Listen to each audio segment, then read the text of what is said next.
Chapter 3. It's an angel bag in the flesh. I thought they were sold out everywhere. I thought they were totally impossible to get hold of. The woman sets it down ceremoniously on a creamy suede pedestal and stands back to admire it. The whole shop has fallen silent. It's like a member of the royal family has arrived, or a movie star. I'm transfixed. It's stunning. It's totally stunning. The calf skin looks as soft as butter. The hand-painted angel is all in delicate shades of aquamarine, and underneath is the name Dante written in diamante. My legs are all wobbly and my hands feel sweaty. This is better than when we saw the white tigers in Bengal. I mean, let's face it, angel bags are probably rarer than white tigers. And there's one in front of my nose. I could just buy it, flashes through my brain. I could buy it. Miss, Signorina, can you hear me? A voice pierces my thoughts, and I realize Sylvia at the till is still trying to get my attention. Oh, I say, flustered. Yes, I pick up the pen and scribble on the old signature. So, is that a real angel bag? Yes, it is, she says in a smug, bored tone, like a bouncer who knows the band personally and is used to dealing with besotted groupies. How much? I swallow. How much is it? 2,000 euros. Right, I nod. 2,000 euros for a bag. But if I had an angel bag, I wouldn't need to buy any new clothes, ever. Who needs a new skirt when you have the hippest bag in town? I don't care how much it is, I have to have it. I'd like to buy it, please, I say in a rush.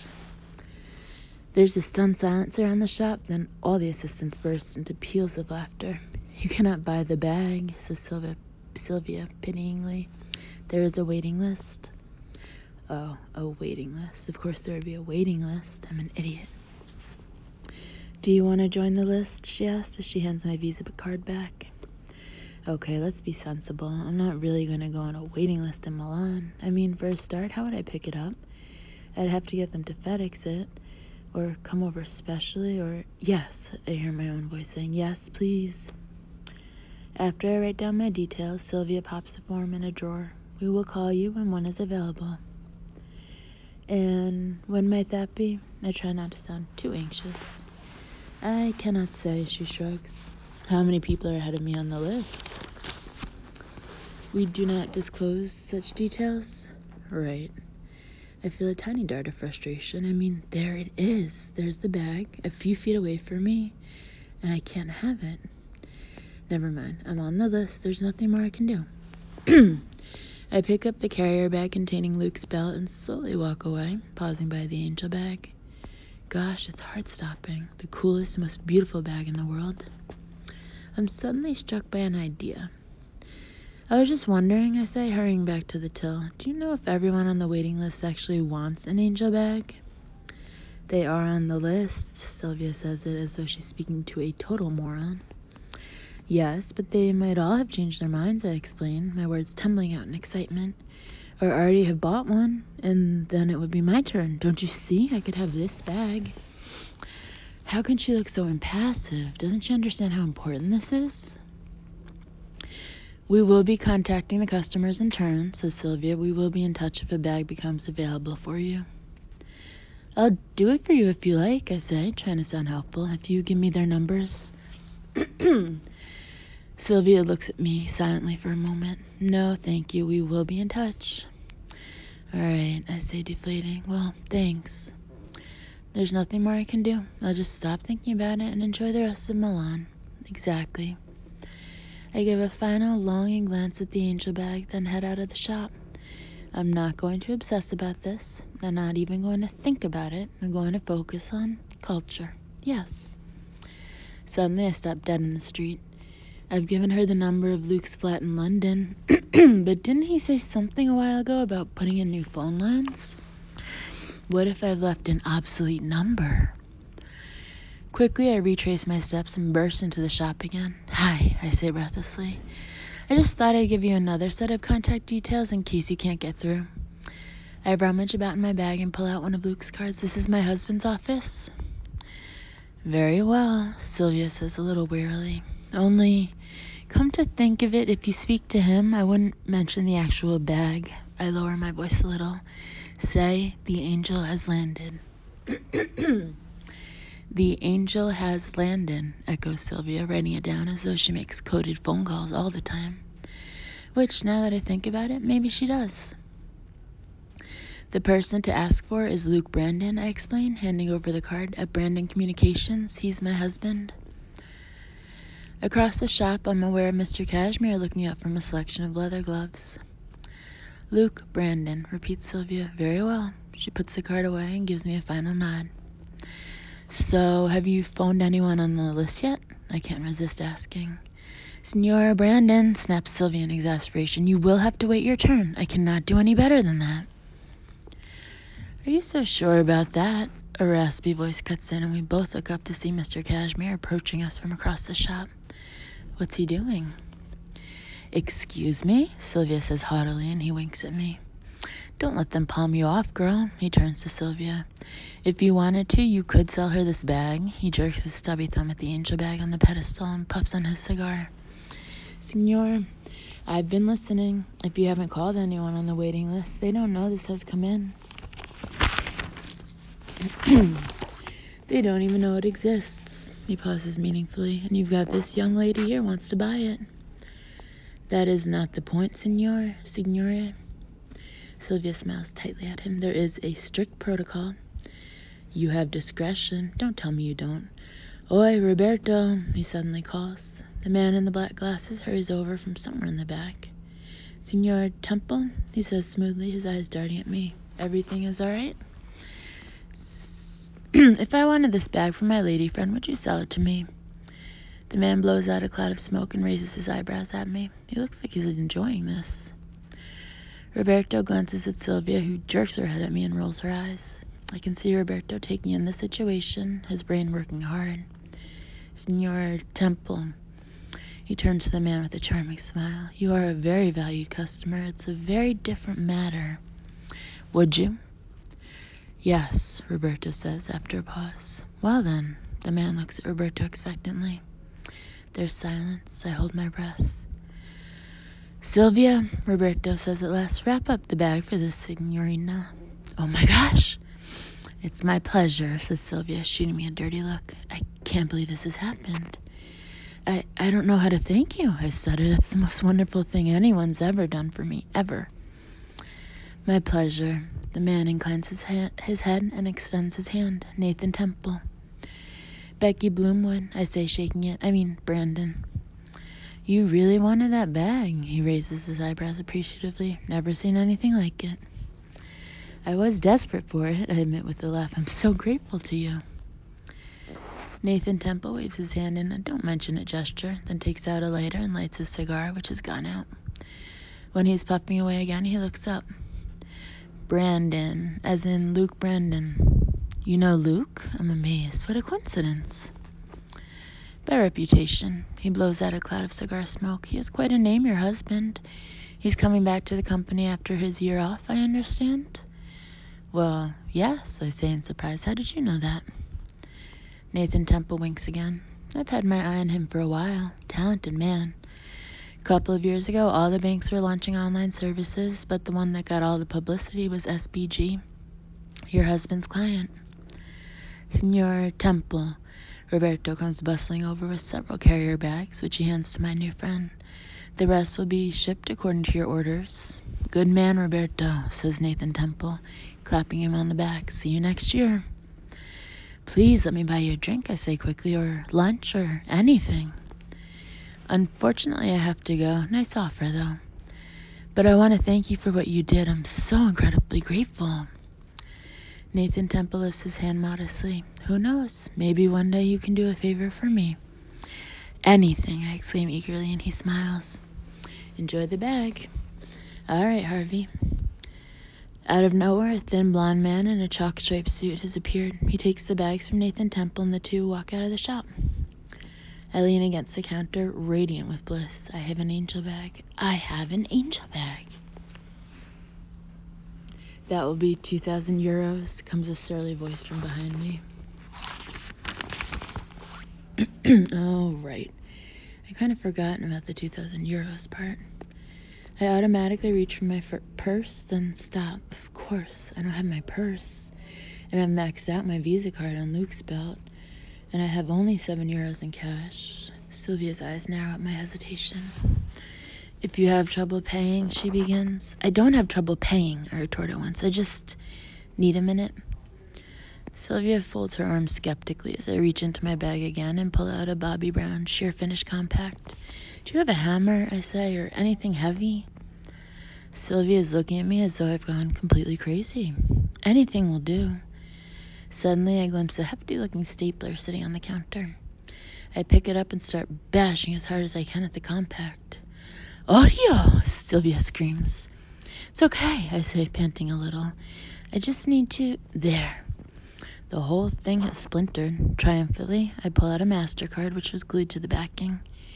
My DEFCON 1 code red emergency card. Luke really doesn't know about this one, not unless he's got x-ray vision.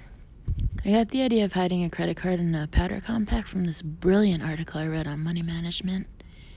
Not that I have a big problem with money or anything, but in the past I have had the odd little crisis. So this idea really appealed to me. What you do is you keep your credit card somewhere really inaccessible, like frozen in ice or sewn into the lining of your bag, so you'll have time to reconsider before making each purchase. Apparently, this simple tactic can cut your unnecessary purchases by 90%. And I have to say, it really does work. The only tiny flaw is I have to keep buying new powder compacts, which is getting a bit expensive. I'll pay with this, I say, and hand it to Sylvia, who is peering at me as though I'm a dangerous lunatic. She swipes it gingerly through her machine, and a minute later I'm scrawling my signature on the slip. I thrust it back at her, and she files it away in a drawer. There's a tiny pause. I'm almost exploding with anticipation. So, can I have it, I say. Here you are, she says sulkily and hands me the creamy carrier. My hands close over the cord handles and I feel a surge of pure, unadulterated joy. It's mine. As I get back to the hotel that evening, I'm floating on air. This has been one of the best days of my life.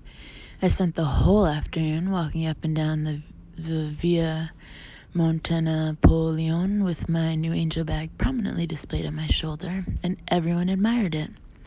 In fact, they didn't just admire it, they gawped at it. It was like I was a sudden celebrity. About 20 people came up to me and asked where I got it, and a woman in dark glasses who had to be an Italian movie star got her driver to come and offer me €3,000 for it. And best of all, I kept hearing was people saying La ragazza con la borsa di angel, which I worked out means the girl with the angel bag. That's what they were calling me. I drift blissfully through the revolving doors into the foyer of the hotel to see Luke standing by the reception desk. There you are, he says, sounding relieved. I was beginning to worry. Our taxi's here. He ushers me out into a waiting taxi and slams the door. Linné Airport, he says to the driver, who immediately zooms into an oncoming stream of traffic to a chorus of horns. So, how was your day? I say, trying not to flinch as we're nearly hit by another taxi. How was the meeting? It went well. If we can get the Arcodis group as clients, it'll be seriously good news. They're expanding hugely at the moment. It's going to be an exciting time. So, do you think you'll get them? We'll have to woo them. When we get back, I'm going to start preparing a pitch, but I'm hopeful. I'm definitely hopeful. Well done, I beam at him. And was your hair okay? My hair was fine, he gives a wry smile. In fact, it was admired by all. You see, I say with delight, I knew it would be. And how was your day, says Luke as we swing round a corner at about 100 miles an hour. It was fantastic. I'm going all over, absolutely perfect. I adore Milan. Really? Luke looks intrigued. Even without this? He reaches into his pocket and produces my purse. Gosh, I've forgotten all about that. Even without my purse, I say with a little laugh, although I did manage to buy you a little something. I hand over the bronze-wrapped package and watch excitedly as Luke pulls out the belt. Becky, that's wonderful, he says. Absolutely. He trails off, turning it over in his hands. It's to replace the one I ruined, I explain, with the hot wax, remember? I remember. He sounds utterly touched, and This is really all you bought in Milan? A present for me? I give a kind of non-committal shrug and clear my throat, playing for time. Marriages are based on honesty and trust. If I don't tell him about the angel bag, then I'm betraying that trust. But if I do tell him, I'll have to explain about my DEFCON 1 code red emergency credit card, which I'm not sure is such a solid idea. I don't want to spoil the last precious moments of our honeymoon with some stupid argument. But we're married, I think, in a rush of emotion. We're husband and wife. We shouldn't have secrets. Okay, I'm going to tell him right now.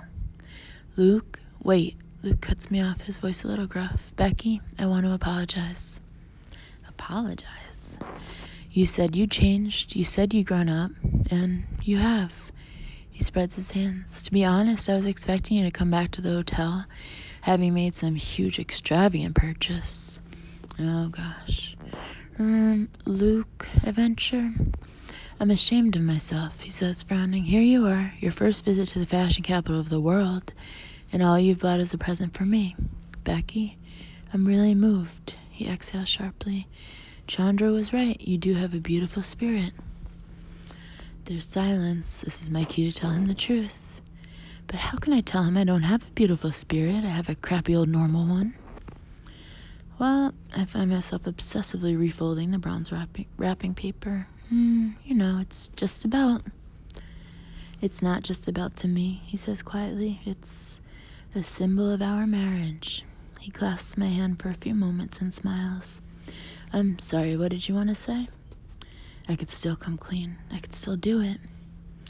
Well, I was just going to tell you, the buckle's adjustable. I give him a slightly sickly smile and turn away, pretending to be fascinated by the view out the window. Okay, so I didn't tell the truth.